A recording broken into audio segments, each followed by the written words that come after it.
Superman 3 will always be that movie that, unlike Superman 4, which had a lot of, which had like a few big mistakes, a few, what had like one or two big giant mistakes that just totally permeated the movie and made it annoying throughout. This movie had a lot of little mistakes that just permeated the movie and make it annoying mostly throughout. Okay, basically, after seeing this, not seeing this movie for a long time and then seeing it, I basically hated the movie at first. Then, after a certain plot point, namely the kryptonite, the awesome kryptonite, I call it awesome because it made things super way deeper for Superman. Uh, I was like really liking it. And then all of a sudden, after he defeated his evil twin copy, I was hating the movie again because it was. Yeah, but I was actually like, okay, the movie's over. Okay, the rest of this stuff is just filler. Then it's like, wait a minute, you have a giant robot, you have a giant computer, giant computer, and a giant robot comes, and a robot comes out of it, and none of them are Brainiac. Neither of those are Brainiac. What? Come on, guys, so bad. But it was like, okay, yeah, you guys are not going to be able to stop him. He just defeated like crazy amounts of evil that could totally have killed him. His evil doppelganger. He just defeated that thing, and now it's gone. And there's nothing you guys can do to stop him at all. I'm like, right now, it's basically the Mario start music. It's just playing, all throughout it. It was just so that's what it looked like to me. It's just like, and he's like, oh, you hear like he gets hit by a missile, and then all of a sudden you hear the like stringy sound, like nope, nope, nope, and you're like, oh. Okay, I'm back. Dun, dun, dun, dun, dun, dun, flying through the air. Yeah, yeah. No way you can beat them, and then they didn't because it was just really stupid. The bad guys the bad guys in the movie were just so just cheap and not cool. I personally thought they were it was Lex Luthor and two of his henchmen. And Richard Pryor, before because I didn't, because I didn't really realize any difference because I was like, okay, Lex Luthor is different in this movie. Is being played by someone else in this movie, and he has two girls with him, two ladies with him. Okay, that's sort of different, but yeah, and they got Richard Pryor, yay, okay, he's comic relief kind of thing. It's weird. Oh yeah, but here's the deal. Here's how it went. The first part of the movie, I was like seeing all these well orchestrated pranks go down, and I was like, what? I was like, really? And I was like, what? This is too well orchestrated.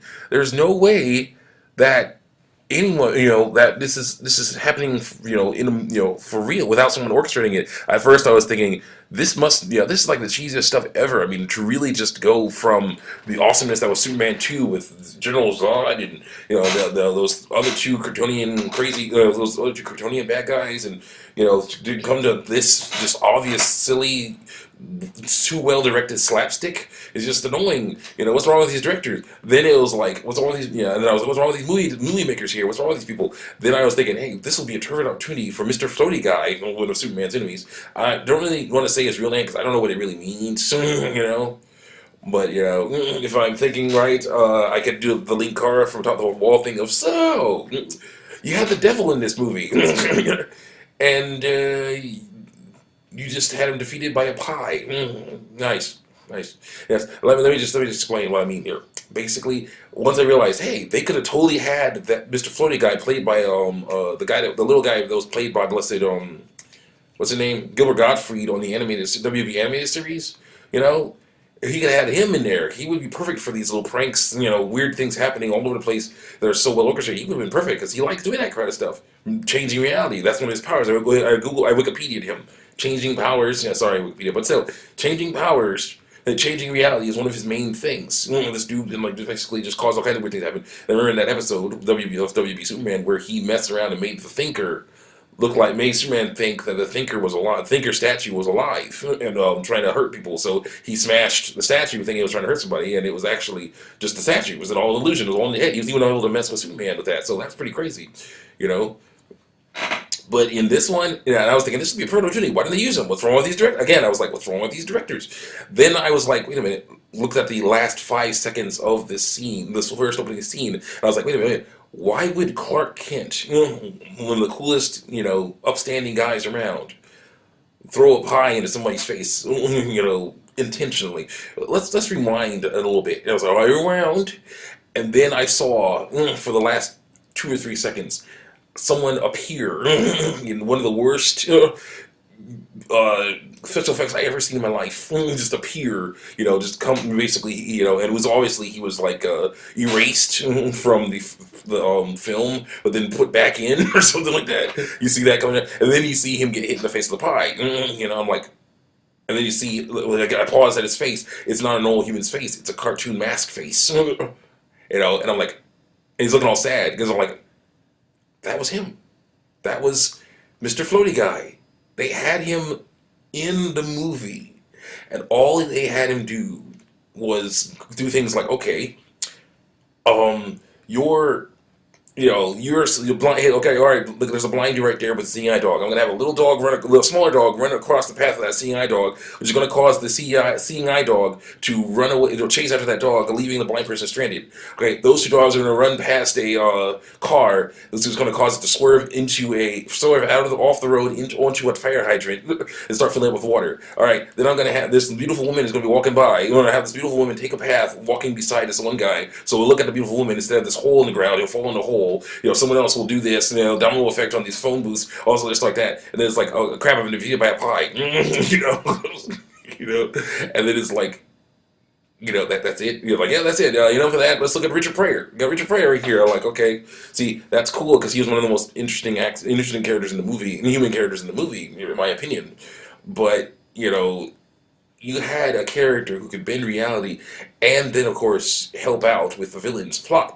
Because basically, then after Richard Pryor messes around and shows that he's actually a savant in some ways with computers and whatnot, you have him get caught and have to work with these bad guys. Now, the bad guys are so generic, the human bad guys, they're so generic. Again, I thought they were Lex Luthor. I thought he was not the main character.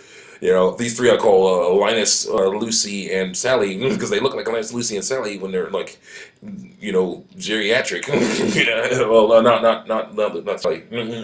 Linus and Lucy geriatric. Sally when she's all grown up and just looking all great. Oh my gosh, Sally. But anyway. Basically though these guys are smart enough to basically have a sort of evil organization just hanging out, but there was things there that they would never be able to do. I'm sorry. There was a weather changing satellite. Okay. How did you know about a weather changing satellite? How did he know that? In Perfect Junior, Mr. Floaty Guy, as revenge for his earlier just getting hit with a pie and being thwarted to basically be the literal devil's advocate, whispering in this dude's ear, like, "Hey, I know there's a weather satellite, man." Be like, "Hey, like, using Gilbert Gottfried's voice. Hey, I know there's a weather satellite." It's like, really? Like, really? What weather changing satellite? Like, what weather changing satellite? How's that possible? It's like, well, that's some guy called the Weather Wizard invented it. And I was like, where is he? He's like, oh, well, some weird guy in red pajamas took care of him. But whatever. The satellite's still in orbit. I'll give you the codes right now. Come on. But somehow he's able to control this thing with the computer, without any prayer. Not what? I don't understand that. And it changed the weather. No Weather Wizard. It's just that was another fail on their part, on the people's part. Oh yeah, let's go back to the other scene. We have a few minutes before we before we reach maximum size for this video of this awesome screencast-o-matic or whatever thing. But here's the deal. The first scene, in my opinion, was a fail on both both the people who made it and the people in it. Because basically, it was like humans were doing things they were not supposed to do as well. Okay, if you think about it this way. Especially the blind guy. The blind guy with seeing eye dog. If the seeing eye dog, okay, first of all, a trained seeing eye dog. What the heck was that? Okay. Sometimes, of course, it's possible that they could lapse, but it's a trained seeing eye dog. But secondly, what was the blind person doing after he lost his dog? No. In the movie, because it was a comedy, he was wandering around, going like, oh, where have you gotten off to? Wandering around, and you basically going into traffic, grabbing onto something that was not a seeing eye dog, and letting it guide him, and like, it was totally not a seeing eye dog. Letting it guide him, it was weird. It was weird. In real life, he would have stood still, or maybe groped for something like, "Help! My seeing eye dog is gone! Please, save me! Help me out, please! I can't see!" Because that's what he would have done in real life. Like, my seeing eye dog's gone! Like, somebody help me, please! Someone, like, okay, someone would come and help him. Because this is a town full of cool people. Mostly not criminals. So that would have been a different story. But then there's the car thing. The car thing was like, okay. Um, you saw that if you see the movie, you see people banging on the windows with their fists. And the car is rapidly filling up with water somehow from the fire hydrant. And I'm like, okay, this guy's gonna drown. I know you guys are humans and you can't rip the doors off or anything, but can you get a rock or a crowbar or something and smash the windows? Maybe the water won't be filling up. So I'm like, come on, human guys, seriously, what is up with you guys? What is wrong with you people? It was terrible. Then, okay, so that was horrible. But let's get on with the next parts of the story before we run out of time. Basically, then you had stuff going on here, weird stuff involving. Okay, again, knowledge for some reason that the main villain cannot possibly possess without the help of Mr. Floaty Guy. Who can appear and disappear at will, go anywhere he wants because he's Mr. Floaty Guy. In reality, interdimensional creature. It's what the heck? They had access to an interdimensional creature. They didn't use him. That's a failing. The people who made this movie smart. But anyway, so basically, then it's like, okay, now we're smart enough to obviously operate this giant company, find whether changing satellites by ourselves, and a giant computer, giant underground computer that's just hanging out here. And then it's like, oh, you waste one of the characters, Lucy, poor Lucy, by letting her fall into the giant computer, becoming a giant, crazy, silly robot thing. Why? Why couldn't you just have Brainiac? Why couldn't you just have Brainiac, or at least a nod to Brainiac? Because the computer was like, I want to live. I don't want to. It was like, I'm going to do what I want to do. The computer started going haywire on him, messing around, trying to live and whatnot. And that was great.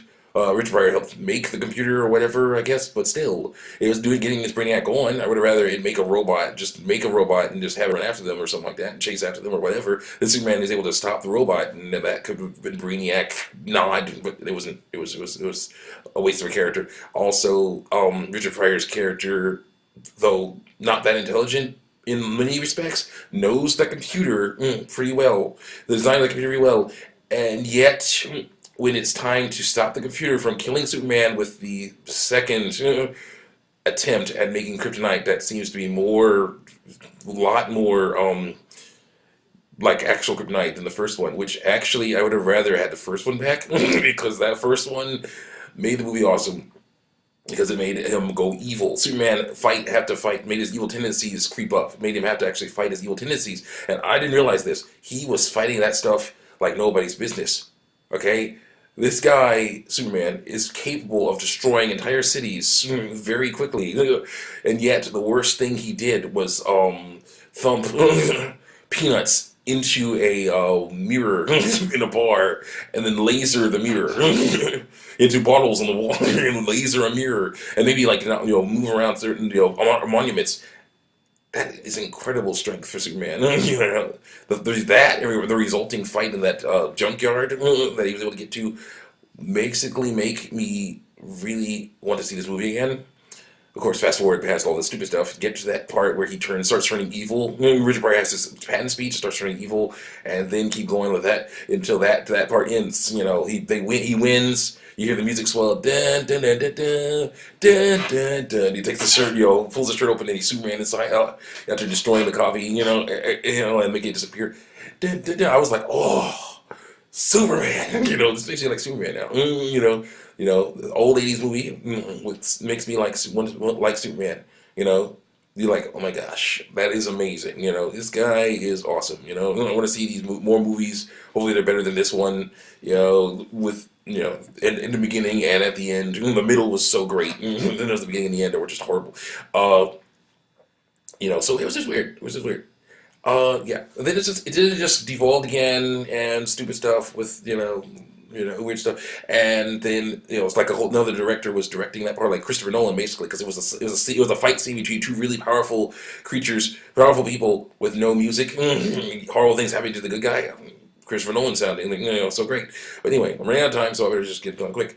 The ending was annoying because putting Richard Pryor in a blessed construction yard when he's good at computers. What the heck was that about? I don't know. But anyway, all in all, I say the best is the middle of the movie. Oh, the Lana Lang stuff was okay. There was some few issues with that, but not as many as the rest of the movie with bad guys and the stupidity and all that stuff. But yeah, Lana Lang stuff okay. Superman turning evil and having to fight against that okay. Other stuff horrible. Check it out yourself. See you next time.